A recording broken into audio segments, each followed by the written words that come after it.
I ain't got no chainsaw, but I ain't sure it's a break either. Watch out, girl. I don't know. Yeah. Oh yeah, you broke it down. One more time. Dang, Dad. Yes, sir. You know, I was thinking we were fortunate enough to process a deer as a family. And I got to thinking about the reality of the times that we're living in. You know, it's all about convenience. And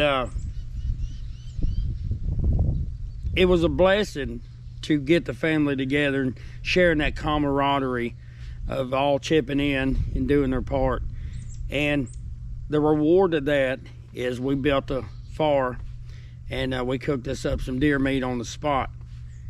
But you know, they got me thinking about our ancestors and how this way of life weren't only important to them, but it was necessary. You know, today we got all these electronics, all these devices, all this convenient way of living, the world at your fingertips. You know, you go to a grocery store and you check yourself out, but to think about your livelihood weighing on the fact that you had to get out and get your own food. And people look at that like it's savagery.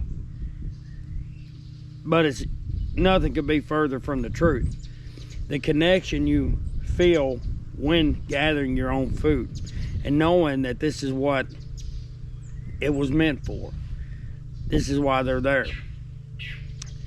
It really puts into perspective when you think about convenience. You know, you take the lone hunters before the Revolutionary War, that they took meat to market.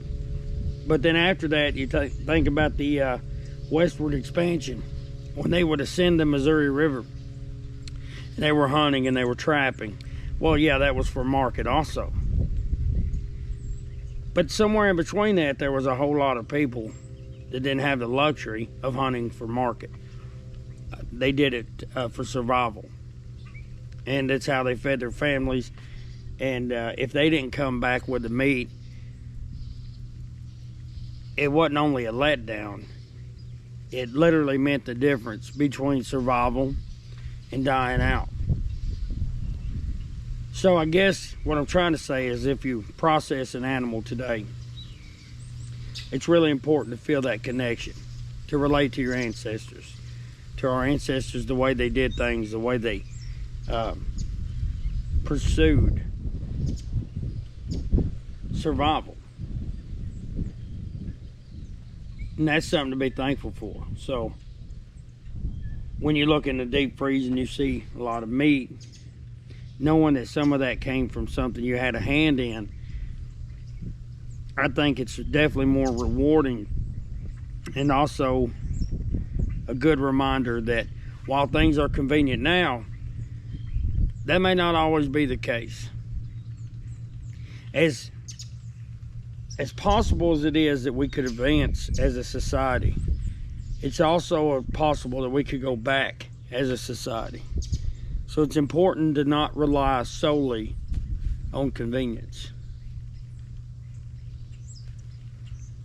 I'm gonna throw that in and they'll burn like wildfire for, well, a couple seconds till it gets in there good.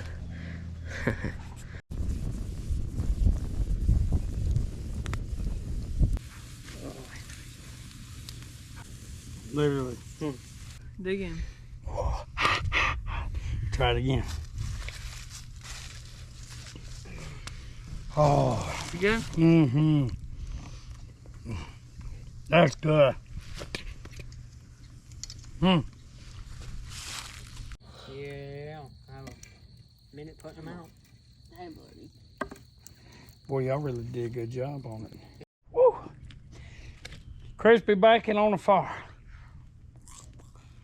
Woo! Hot. It's good. Boy, that's good.